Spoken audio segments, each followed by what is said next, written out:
We already study about what is entrepreneur, what is entrepreneurship,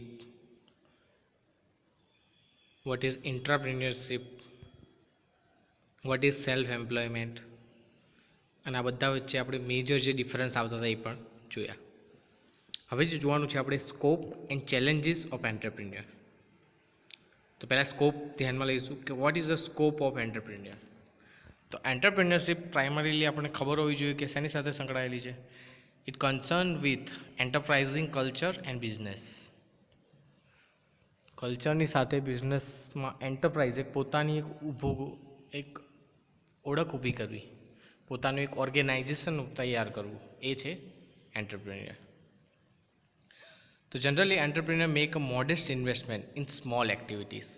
generally સ્ટાર્ટિંગમાં entrepreneur એ નાના મોટા કોઈ ઉદ્યોગોમાં ઇન્વેસ્ટ કરે છે, સ્મોલ સ્કેલમાં, આપણને ખ્યાલ છે, અને પ્રોગ્રેસિવલી એમાં ઇન્ક્રીઝ કરી એનું ઇન્વેસ્ટમેન્ટ ધીમે ધીમે વધારે છે, ધીમે ધીમે ઇકોનોમી મજબૂત કરે છે, ધીમે ધીમે મેન્યુફેક્ચરિંગ વધારે છે, ધીમે ધીમે માર્કેટિંગ એક્ટિવિટી સ્પ્રેડ કરે છે, અને એક લોકલ ડોમેસ્ટિકથી ઇન્ટરનેશનલ લેવલ એ એનું ઓર્ગેનાઇઝેશન એટલે કે એન્ટરપ્રાઇઝ ઊભી કરે છે.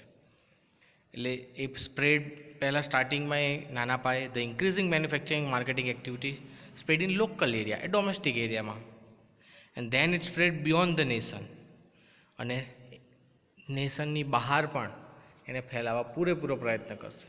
તો એ છે એન્ટરપ્રિન્યોર.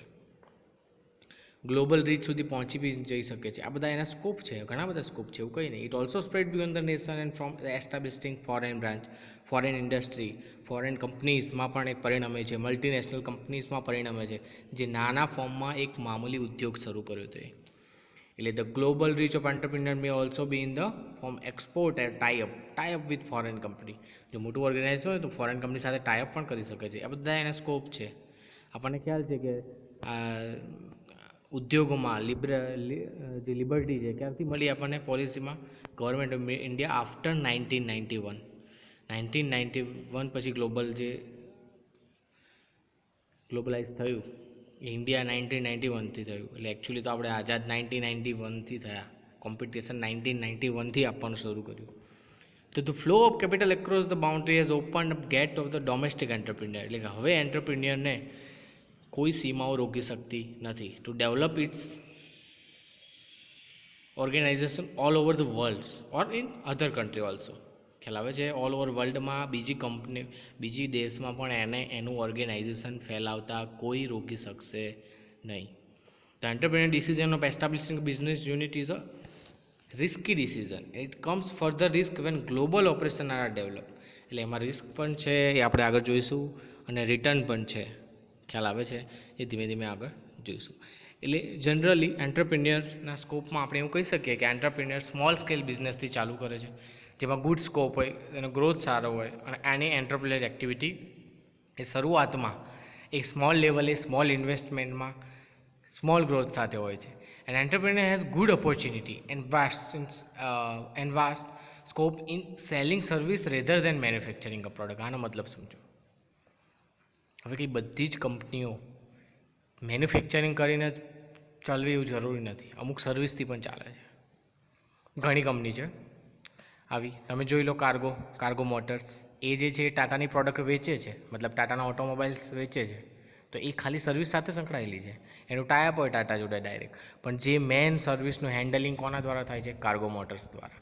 તો entrepreneur has good opportunity and vast scope in the selling service rather then the manufacturing. એટલે મેન્યુફેક્ચરિંગની સાપેક્ષમાં અત્યારે સર્વિસમાં એને ખૂબ જ સ્કોપ છે. The entrepreneur can achieve better result in the size of the business in small. એટલે બિઝનેસને સ્મોલ સ્કેલમાં પણ એ ડેવલપ કરી શકે છે સારી રીતે. It is for this reason that small firm have higher productivity.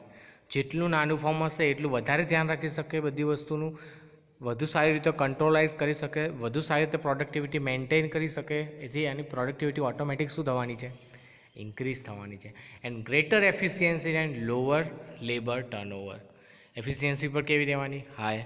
લેબરનું turnover પર કેવું રહેવાનું? માપે. ટૂંકમાં બધી જ વસ્તુ કંટ્રોલેબલ રહેવાની જ્યારે સ્મોલ સ્કેલમાં હોય ત્યારે.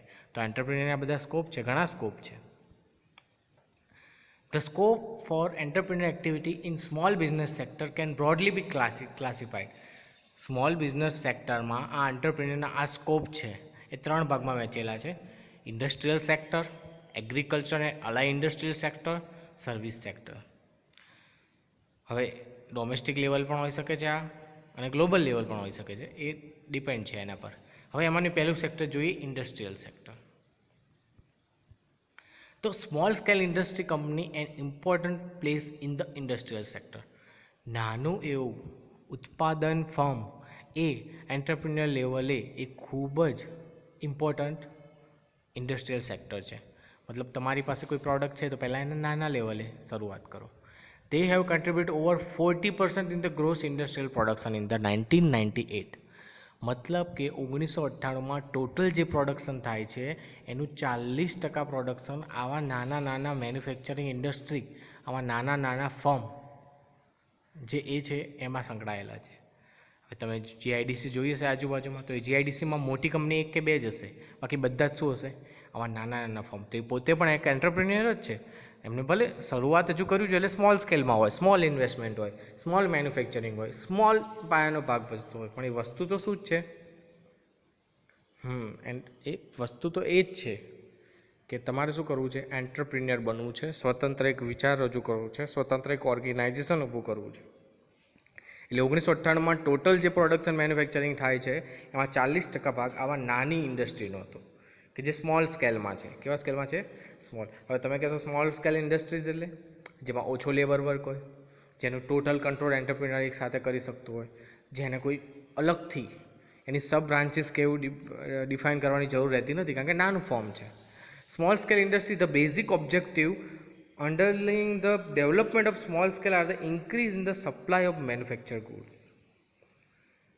સ્મોલ સ્કેલમાં સપ્લાય ઓફ મેન્યુફેક્ચર ગુડ્સ. હવે તમે નાના પાયે કોઈ પણ પ્રોડક્ટ બનાવો છો તો પહેલો જ તમારો પ્રશ્ન એ રહે કે તમે એ પ્રોડક્ટ બધાને જે તમારા જે બાયર્સ છે એને પૂરી પાડી શકશો, એમને કમ્પ્લીટ એમને જોઈએ છે એટલા પ્રમાણમાં પૂરું પાડી શકો છો. તો એ જ થયું supply of manufacture goods. Promotion of capital information and development of indigenous entrepreneurial talent and skills and the creation of broader employment opportunity. આનો મતલબ સમજો. હવે ચલો તમારા જોડે બાયર્સ છે, તમારા જોડે મેન્યુફેક્ચર ગુડ્સ છે, તો પૂરું થઈ ગયું કામ? ના. સતત તેનું promotion of capital information and development, એનું જે તમારું જે ટર્નઓવર હોય, જેમ કે 2018નું ટર્નઓવર સમથિંગ હતું, તો 2019માં શું એ જ ટર્નઓવર સાથે તમે ચાલશો? ના. તમે આગળ શું કરશો? ટાર્ગેટ મોટો કરશો, મતલબ એને અલગ લેવલે થોડો હાયર પર લઈ જશો, અને ત્યારબાદ તમે મેન્યુફેક્ચરિંગ સ્ટાર્ટ કરશો. અને એ તમારા નવા એમ સાથે એક તમારું લક્ષ્ય તમારું કેવું હશે? થોડુંક વધારે હશે. તો એના માટે તમારે ઇન્ડિજિયસ એન્ટરપ્રિન્યોરિયલ ટેલેન્ટ એન્ડ સ્કિલ્સ એ બધું જ તમારે સતત અપગ્રેડ થતું રહેવું જોઈએ. The creation of broader employment opportunity, મતલબ તમે જેટલું વધારે કરશો એટલું તમારે એમ્પ્લોય બી વધારે રાખવા પડશે. તો એનો મતલબ તમારે એમ્પ્લોયમેન્ટ ઓપોર્ચ્યુનિટી પણ સારી એવી પ્રોવાઈડ કરવી પડશે. Okay, this sector provide a wider scope for the potential entrepreneur. જો તમે સારા એવા પોટેન્શિયલ એન્ટરપ્રિન્યોર હોય તો તમારા ઇન્ડસ્ટ્રીને ગ્રો કરવા માટે એક સ્મોલ સ્કેલ જે ઇન્ડસ્ટ્રી છે ખૂબ જ અગત્યનો ભાગ ભજવે છે, કારણ કે નાના પાયે તમારે બધું કરવાનું છે, ઇઝીલી હેન્ડલ થાય છે, તમે ઇનોવેટિવ આઈડિયા સતત કરતા રહી શકો છો, સતત ચેન્જીસ લાવી શકો છો. This is good scope and enormous potential to use technology based product in the small sector. એટલે કોઈ સ્મોલ સેક્ટર લેવલે તમે જે ફેરફાર છે એ કેવા બને? ઇઝી છે. હવે સમજી લો તમારું જો મોટું ઓર્ગેનાઇઝેશન છે તો એમાં તમારે કોઈ ચેન્જીસ કરવા હોય તો કેટલા લેવલે જવું પડે ત્યારે એ એપ્લાય થાય. આપણે જોયું કે વર્ક સ્ટડી, તમે ઇન્ડસ્ટ્રીયલ એન્જિનિયરિંગમાં ઓલરેડી ભણી ગયા છો કે વર્ક સ્ટડી ને ખ્યાલ છે મેથડ સ્ટડી. તો જેટલું મોટું ફોર્મ એટલું તમારે એમાં ફેરફાર કરવા હોય તો એટલું અઘરું પડશે, કારણ કે લેવલ વધારે હશે. તો એવા જે ચેન્જીસ છે, ઇનોવેટિવ આઈડિયાઝ છે, એવા ટેકનોલોજીકલ બેઝ પ્રોડક્ટના ચેન્જીસ છે એ તમારે આવા સ્મોલ સ્કેલ ઇન્ડસ્ટ્રીમાં ખૂબ જ ઇઝી છે. એટલે સ્મોલ સ્કેલ ઇન્ડસ્ટ્રીમાં એ સારામાં સારી ઓપોર્ચ્યુનિટી છે એઝ અ પોટેન્શિયલ એન્ટરપ્રિન્યોર.